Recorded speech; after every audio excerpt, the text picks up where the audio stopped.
कालू कौवे के घर के पास 2 पेड़ थे। एक दिन कालू कौवा एक पेड़ को पानी दिए जा रहा था।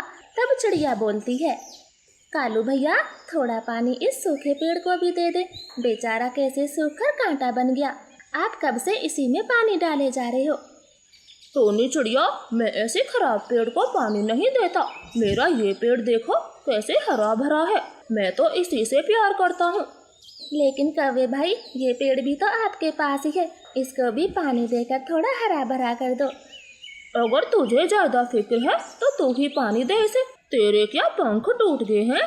ठीक है कालू भैया, मैं दे दूंगी पानी। जरा आप ये लोटा मुझे दिखा दे, मैं नदी से भर कर ले आऊंगी। क्यों दे दूं तुझे ये लोटा? ये लोटा मेरा है, तू अपने घर से ले आ। आई बड़ी बोलने वाली। ऐसे बोल के कालू कौवा वहाँ से चला जाता है। रानो चिड़िया पास में ही बने कबूतर के घर जाती है। कबूतर भैया, मुझे एक बर्तन दे दो, मुझे नदी से पानी लाना है। माफ करना टोनी बहन, मैंने लोटे में दही जमा रखी है, खाली होता तो दे देता। कोई बात नहीं कबूतर भैया, मैं किसी और से बर्तन ले लूंगी।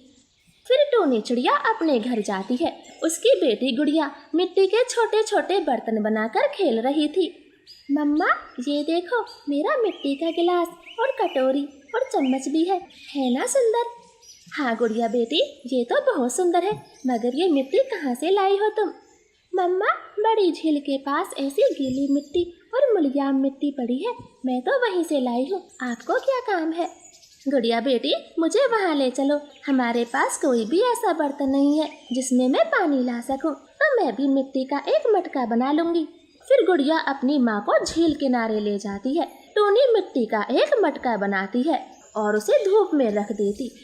मम्मा, आपने तो बहुत सुंदर मटका बनाया है, वैसे आज आपको मटके की क्या जरूरत होगी।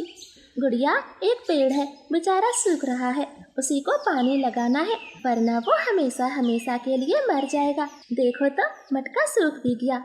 हाँ मम्मा, धूप इतनी तेज है, मटका सूख गया। फिर टोनी मटके को पानी से भरती है और उसी सूखे पेड़ के पास पहुंच जाती। वो सारा पानी पेड़ की जड़ों में डाल देती है। पेड़ बहुत दिनों से प्यासा था, वो सारा पानी सोख लेता है। उसी दिन से टोनी हर दिन पेड़ को पानी देती। धीरे धीरे वो पेड़ हरी हरी पत्तियों से भर जाता है। अरे वाह, मेरी मेहनत रंग लाई, पेड़ फिर से हरा भरा हो गया। अब कुछ दिनों बाद इस पर फल लगेगा तो पता चलेगा ये पेड़ किस चीज का है। टोनी पानी लगाकर अपने घर चली जाती है। कुछ दिनों बाद दोनों पेड़ों पर आम लग जाते हैं। कालू कौवा बहुत ज्यादा खुश था, क्योंकि उसके पेड़ पर बड़े बड़े आम लगे थे। देख लिया नतीजा, आ गया स्वाद। तेरे पेड़ पर तो छोटे छोटे आम लगे हैं और मेरे पेड़ पर ये बड़े बड़े आम। बेवकूफ, दिन भर पेड़ को पानी देती रही और मिला क्या, छोटे छोटे आम। ये पेड़ खराब है। कालू कौवा अपने पेड़ से टोकरी भर के आम तोड़ता है और उन्हें लेकर बाजार चला जाता। इतने छोटे आम तो मैंने पहले कभी नहीं देखे, बाजार में इन्हें कोई नहीं खरीदेगा। सोचा था आम बेचकर थोड़े बहुत पैसे कमा लूंगी और सर्दियों के लिए गर्म घोंसला खरीदूंगी, लेकिन अब ये आम कौन खरीदेगा। मम्मा, छोटे हैं तो क्या हुआ, है तो आखिर आम ही, ज्यादा न सही थोड़े पैसे तो मिल ही जाएंगे। चलो हम अपने आमों को बाजार लेकर जाते हैं। अपनी बेटी की बात मानकर टोनी आम तोड़ने लगती है। इधर कालू कौवा अपने आम बेच रहा होता है। आम खाओ, मीठे मीठे आम खा लो, आम खाओ, कालू के आम खाओ। दोस्त कबूतर, वहाँ देखो कितने बड़े बड़े और रसीले आम है, मेरा तो दिल खाने का कर गया। हाँ तो चलो मिट्ठू, मना किसने किया है, आम मुझे भी खाने हैं। वो दोनों दोस्त कालू कौवे के पास आते हैं और पैसे देकर 1-1 किलो आम खरीद लेते। कबूतर, किसी अच्छी सी जगह पर बैठकर आम खाएंगे। हाँ चलो, बड़े पेड़ की घनी छांव के पास चलते हैं, वहीं खाएंगे रसीले आम। ऐसे वो दोनों दोस्त वहाँ से चले जाते हैं। फिर वहाँ टोनी चिड़िया अपने छोटे आमों को लेकर आती है और कालू कौवे के सामने बेचने लगती। आम वाली, ताजी ताजी आम ले लो, आम वाली, मीठे मीठे आम ले लो। अरे भाई, ये आम है कि आम की गुठली, ये कैसे छोटे छोटे आम बेच रही हो। बहन जी, मेरे छोटे आम बहुत स्वादिष्ट है, एक बार चख कर तो देखें। नहीं नहीं चिड़िया, मैं तो उस कौवे के आम खरीदूंगी, देखना कितने बड़े बड़े आम हैं। ऐसे कहते हुए वो चिड़िया कौवे के आम खरीदती है। टोनी का चेहरा उदास था तो वहीं कालू कौवा हंस रहा था। मैंने मना किया था ना, तेरे ये बेर से आम कोई नहीं खरीदेगा। कौवे भाई, आप अपने आम बेचे, वो देखें कई ग्राहक खड़े हैं, जाओ अपने आमों के पास। हाँ हाँ जाता हूँ, थोड़ी देर में मेरे सारे आम बिक जाएंगे, मैं तो घर भी चला जाऊंगा, तू रह जाएगी यही आम बेचती। कालू कौवा अपने आमों के पास जाता है। वहाँ पक्षी गुस्से में खड़े थे। कौवे, ये कोई आम है ना कोई स्वाद है, जल्दी से हमारे पैसे वापस करो।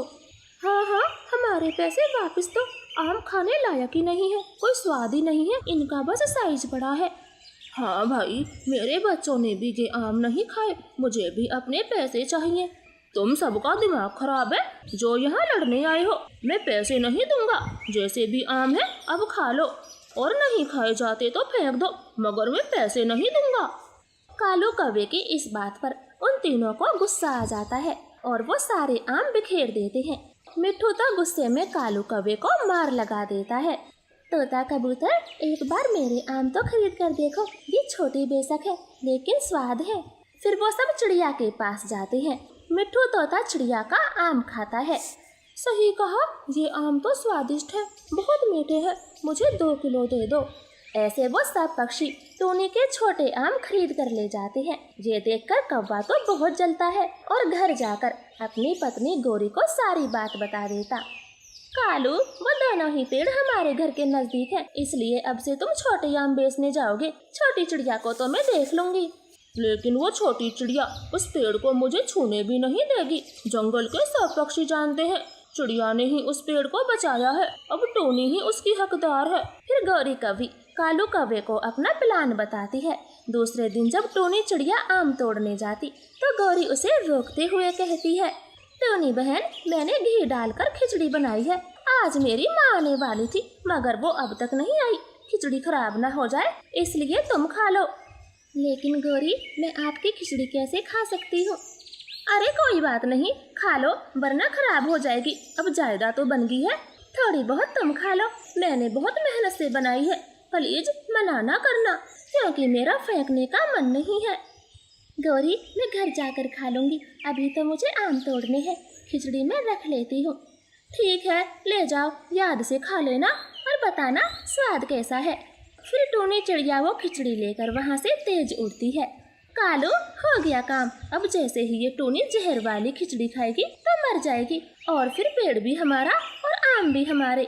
वाह गौरी, मान गया, तुम्हारे दिमाग को तो मान गया, इससे अच्छा उपाय और कोई नहीं था, आपने तो कमाल कर दिया।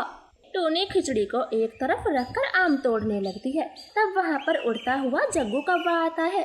अरे वाह, कितनी अच्छी खुशबू आ रही है, चिड़िया आंटी तो आम तोड़ने में व्यस्त है, हाँ मैं खिचड़ी खा लेता हूँ। जग्गू कौवा चुपके से सारी खिचड़ी खा लेता है और वहीं तड़प तड़प कर मर जाता। कालू गौरी भागे भागे वहाँ आते हैं तो अपने बेटे को मरा देखकर खूब रोने लगते हैं। हाय हाय, ये क्या हो गया, मेरा बेटा, मेरे जग्गू बेटे उठ जा, तुझे कुछ नहीं होगा। गौरी गौरी, लगता है हमारे बेटे ने वो जहर वाली खिचड़ी खा ली, अब ये मर चुका है। छी कालू गौरी, तुमने मुझे मारना चाहा और देखो बेचारा जग्गू कौवा जान से मर गया, ये सब तुम्हारी वजह से हुआ है, जो जाल तुमने मेरे लिए फैलाया था उसमें खुद तुम्हारा ही बेटा गिर गया, कम से कम अब तो सुधर जाओ। कौवे की सच्चाई सब पक्षियों को पता चल चुकी थी, वो तो कौवों की खूब थू-थू करते हैं और वो दोनों रोते रह जाते हैं। तो प्यारे दोस्तों, प्लीज हमारी कहानी को लाइक और चैनल को सब्सक्राइब करें। आपका धन्यवाद। चील सरपंच के घर में शादी की तैयारी चल रही थी क्योंकि 15 दिन बाद चील की इकलौती बेटी की शादी होने वाली थी। ये भी नहीं मम्मा, मेरी शादी है, कोई डांस कंपटीशन नहीं, जो मुझे ये बेकार से बेकार लहंगे दिखा रही है, इनमें से मुझे कुछ भी नहीं पसंद। जो ही बेटी, जंगल की सबसे बड़ी दुकान के लहंगे हैं ये, मुझे तो बहुत अच्छे लगे, तुम भी ये गुलाबी वाला पसंद कर लो। नहीं माँ, मुझे ये लहंगा बिल्कुल भी अच्छा नहीं लग रहा, आप हटा ले, वरना मैं सभी में आग लगा दूंगी। मुझे नहीं पहनने ये लहंगे। उन दोनों की बातें दरवाजे पर खड़ा पिता चील सुन रहा था। वो अपनी बेटी से बहुत प्यार करता है। मेरी इकलौती बेटी की शादी है, सब बहुत अच्छा है, तो लहंगा भी इसी की पसंद का आएगा। बेटी तुम मन उदास ना करो, मेरी बेटी ऐसा लहंगा पहनेगी जो पहले किसी ने ना देखा हो, ना किसी ने पहना हो, सबसे हटके। पिता चील अपने नौकर कबूतर से बात करता है। कबूतर तुरंत ही जंगल में घोषणा करने के लिए निकल जाता है। चील सरपंच जी ने ये घोषणा करवाई है, जो भी पक्षी बढ़िया सा लहंगा बना कर देगा उसे इनाम दिया जाएगा। जल्दी से सब काम पर लग जाओ। कालू जी, सुना आपने? चील सरपंच इनाम देंगे जो सबसे ज्यादा सुंदर लहंगा बनाएगा, और वो इनाम मेरा होगा। क्यों गौरी, इनाम तुम्हें क्यों मिलेगा? पहले लहंगा तो बनाओ, तभी इनाम की बात करना। बड़े बड़े डिजाइनरों के लहंगे चील की बेटी को पसंद नहीं आए हैं, मुझे तो तेरे बताया। अरे कालू, मैं तो ऐसा लहंगा बनाऊंगी कि सब देखते रह जाएं। लो पैसे और बाजार जाकर मोती खरीद लाओ, मुझे लहंगा बनाना आता है। अब जल्दी जाओ। गौरी से पैसे लेकर कालू कौवा उड़ता हुआ जाता है। रास्ते में उसे रानो चिड़िया मिल जाती है। अरे कालू भैया, आप कहाँ जा रहे हो? चिड़िया, मैं बाजार जा रहा हूँ, क्योंकि चील की बेटी के लिए गौरी लहंगा बनाएगी। और तुम ये फावड़ा लेकर कहाँ जा रही हो? कालू भैया, मैं अपने काम पर जा रही हूँ। बाग बगीचे की साफ सफाई करनी है, इसलिए फावड़ा ले जा रही हूँ। चिड़िया, तुम लहंगा नहीं बनाओगी? अरे कालू भैया, मैं गरीब कहाँ से लहंगा बनाऊंगी? मुझे तो काम से ही फुर्सत नहीं। अब मैं चलती हूँ। ऐसे बातें कर वो दोनों अपने रास्ते चले जाते हैं। पत्नी जी, आपको तो बहुत अच्छे से सिलाई करनी आती है। जो आप जूही बेटी के लिए एक सुंदर सा लहंगा बनाओगी और उसे पसंद आ गया तो हम माला माल हो जाएंगे। चील सरपंच उसे सोने की असरफिया देंगे। पति जी, आप फिक्र ना करें, मैं ऐसा लहंगा बनाऊंगी कि सब देखते रह जाएंगे और इनाम तो मुझे ही मिलेगा। हाँ, तो अभी से तैयारियों में लग जाओ, जो भी कुछ चाहिए मैं बाजार से ले आऊंगा। फिर हरियाली अपनी सिलाई मशीन निकालती है और लहंगा बनाने में लग जाती। ऐसे ही एक हफ्ते का समय बीत जाता है। एक शाम गौरी, हरियाली, लूसी बातें कर रही थी। हरियाली, मैंने तो बड़ा ही सुंदर लहंगा बनाया है, अब दुपट्टा बनाना रह गया है। लूसी, आप अपना लहंगा हमें नहीं दिखाओगी? नहीं नहीं, मैं अपना लहंगा किसी को नहीं दिखाऊंगी। लहंगे में पूरे 18 दिन लग गए, अब तो तुम प्रतियोगिता में ही देखना। चाहे कितना भी सुंदर हो, मेरे लहंगे के आगे तो वो कुछ भी नहीं होगा। मैंने तो बहुत सुंदर लहंगा बनाया है। हाँ हाँ, देख लेंगे किसका लहंगा चील की बेटी को पसंद आता है। वो तीनों ऐसे बातें कर रही थी, तभी वहाँ रानो चिड़िया आ जाती है। आओ आओ चिड़िया, आपने कैसा लहंगा बनाया है? हरियाली बहन, मुझे कहाँ सिलाई करनी आती है, मैं तो साधारण सी मजदूर हूँ, तो मैं कैसे लहंगा बनाऊंगी? हरियाली, लहंगा बनाने में पैसे खर्च होते हैं और इसके पास तो फूटी कौड़ी भी नहीं होती, तो क्या लहंगा अपने दांतों से बनाएगी? ये बात तो ठीक कही गौरी ने। मेरा अब तक का 11,000 का खर्चा हो गया और ये तो पहले ही मेरे घर से भीख मांगती है, तो ये कहाँ से लहंगा बनाएगी? हाँ, अब मैं चलती हूँ, मुझे लहंगे में थोड़ा सा काम और करना है। ऐसे वो तीनों वहाँ से चली जाती है। लूसी और गौरी की बात चिड़िया को चुभ गई थी। ये लहंगा क्या बना रही है, खुद को अमीर जाती समझने लगी। मैं भी अब लहंगा बनाऊंगी और दिखा दूंगी इन सबको गरीब का मजाक कैसे बनाते हैं। फिर रानो अपने घर जाती है। वो चुपचाप सी थी। तब उसकी बेटी गुड़िया कहती है, मम्मा, आप उदास क्यों हो? अभी थोड़ी देर पहले तो आप खुश थी, फिर अचानक से क्या हो गया? गुड़िया बेटी, नदी पर गौरी, लूसी, हरियाली मेरी गरीबी का मजाक बना रही थी, क्योंकि वो चील सरपंच की बेटी के लिए लहंगा जो बना रही है। मम्मा, आप भी लहंगा बनाओ ना, मुझे यकीन है आप जो भी बनाओगी वो सबसे अच्छा लहंगा होगा। मैं भी यही सोच रही हूँ, मगर कैसे? लहंगा बनाने के लिए पैसे चाहिए। मम्मा, आप अपने गले का हार बेच दो और लहंगा बना दो, जो इनाम मिलेगा उससे दोबारा से के हार खरीद लेना। मम्मा चिड़िया को अपनी बेटी की बात सही लगती है। वो हार को बेचने सुनार उल्लू के पास जाती है। लो रानो बहन, इस हार के इतने ही पैसे बनते हैं। 5,000? ये तो बहुत कम है। मेरे पति ने ये 8,000 का बनवाया था और आप इसके पूरे पैसे देने की बजाय मुझे कम दे रहे हैं। देखो, अब ये पुराना सोना है, मैं तो इसके 5,000 से एक चवन्नी भी ज्यादा नहीं दूंगा। देना है तो दो, वरना जाओ। चिड़िया पैसे ले लेती है और लहंगा बनाने का सामान ले आती, मगर उन कम पैसों से लहंगे का पूरा सामान नहीं आता है। ये कपड़ा तो बहुत कम है, इसका लहंगा तो बिल्कुल भी अच्छा नहीं लगेगा। अब और पैसे कहाँ से लाऊं? चिड़िया ऐसे परेशान थी। तभी उसका ध्यान आंगन में लगे रंग बिरंगे फूलों पर जाता है। वो भागकर बाहर आती है और फूलों की खुशबू लेते हुए कहती है, कितनी प्यारी खुशबू है। इन फूलों का लहंगा चील सरपंच की बेटी को जरूर पसंद आएगा। क्या माँ, आप इन फूलों से लहंगा बनाओगी? हाँ, बहुत सुंदर लगेगा, सबसे अलग भी होगा। आप जल्दी से बनाओ। फिर रानो ताजे ताजे फूल और हरी हरी घास तोड़कर घर ले आती है। दिन बीत जाता है।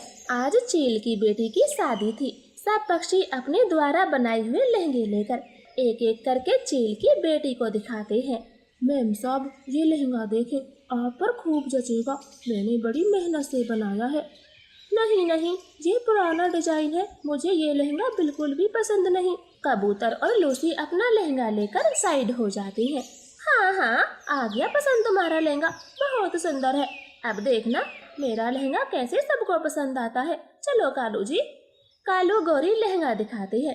चील की बेटी को तो वो भी पसंद नहीं आता और वो भी बाहर आ जाते हैं।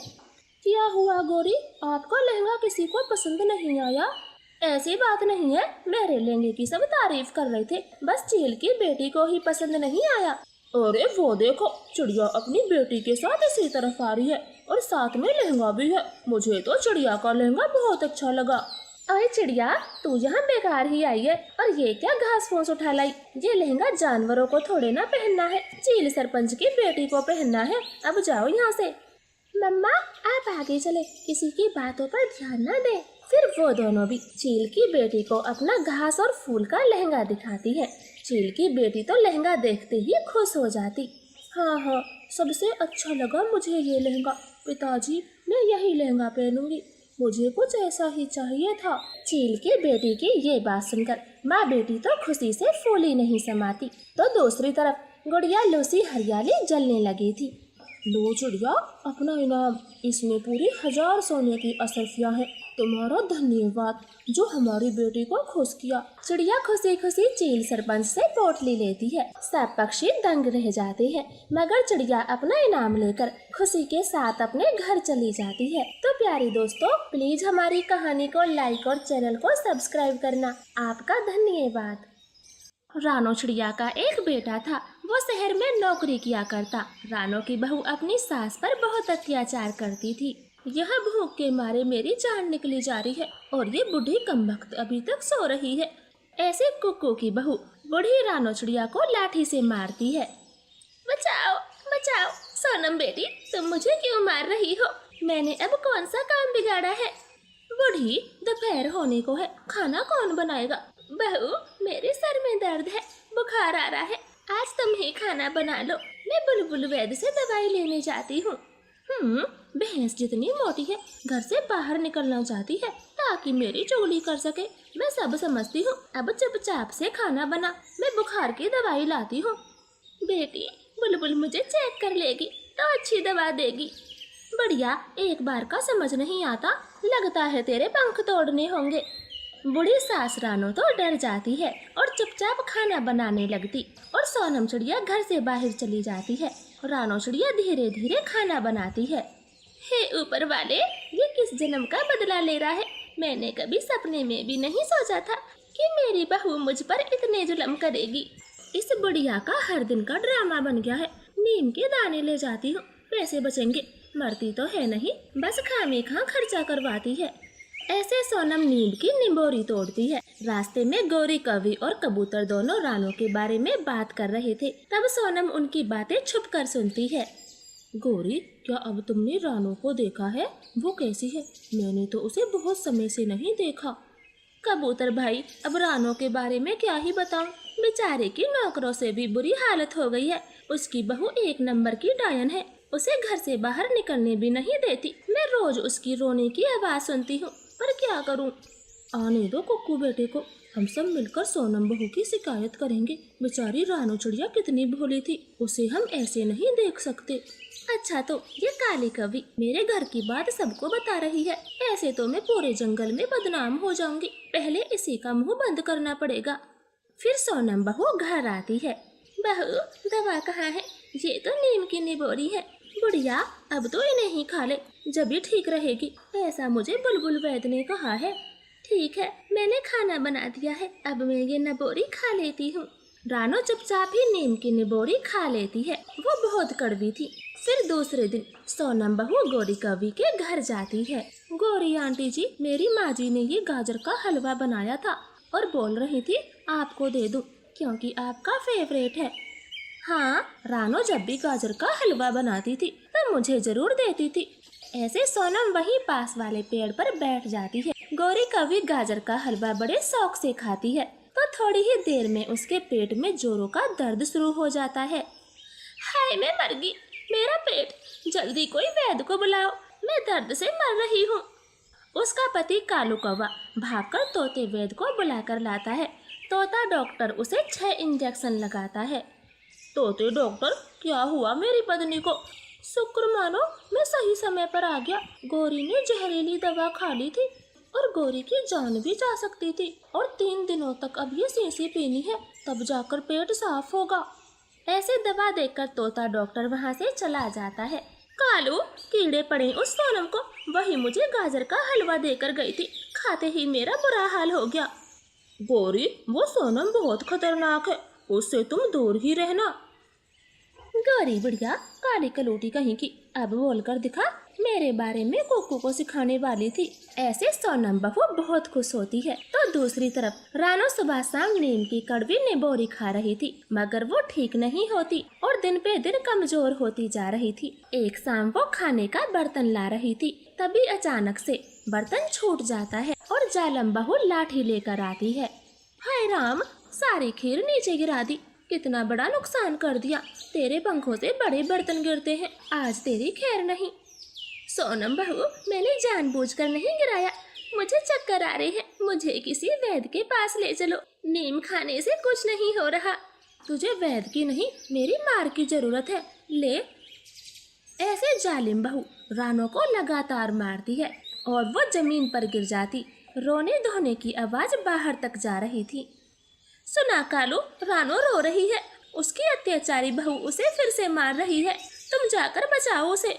गोरी भूल गई गाजर के हलवे वाली बात, इसलिए मैं नहीं जाऊंगा, किसी और को आने दो तभी जाऊंगा।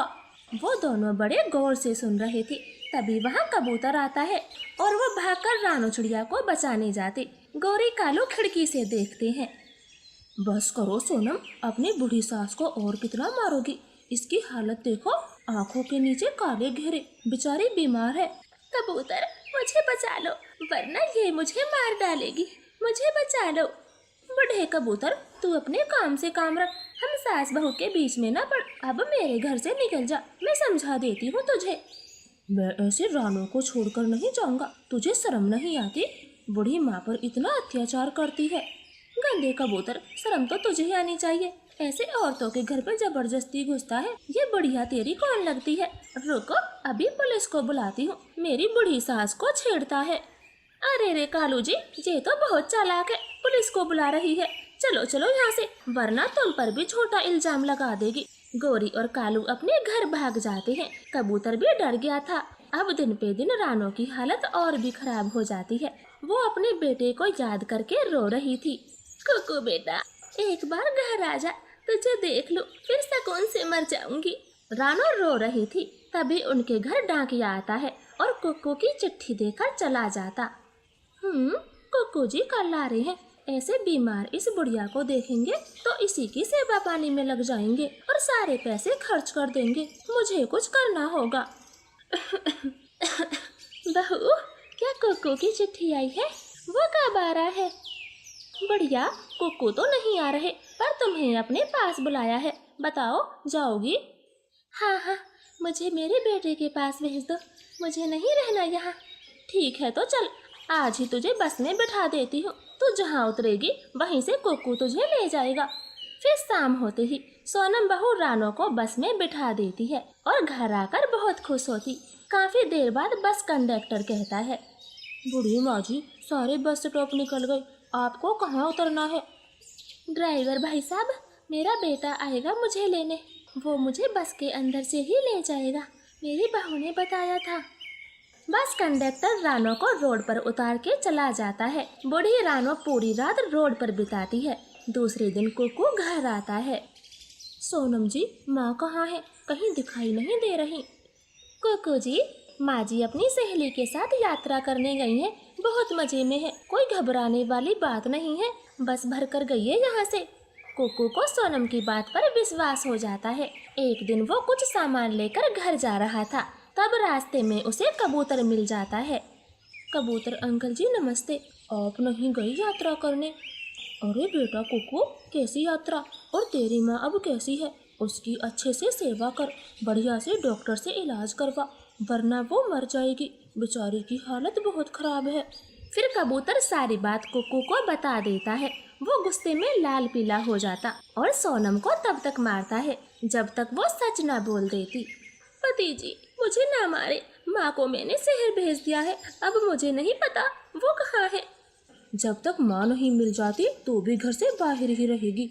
ऐसे कुकू सोनम को घर से बाहर निकाल देता है और ताला लगाकर शहर में अपनी माँ को ढूंढने चला जाता। माँ रानो बेचारी कचरे के ढेर में पड़ी हुई थी। माँ, मुझे माफ कर दो। कुकू बेटा, मुझे अपने साथ ले जा, मैं अब उस घर में नहीं रहूंगी। फिर कुकू अपनी माँ के साथ शहर चला जाता है और उसकी दिन रात सेवा करता। माँ चिड़िया बहुत जल्द स्वस्थ हो जाती है। तो वहीं सोनम चिड़िया दर दर की ठोकरें खा रही थी। उसे कोई भी अपने साथ रखना नहीं चाहता था। तो प्यारे दोस्तों, प्लीज हमारी कहानी को लाइक और चैनल को सब्सक्राइब करें। आपका धन्यवाद।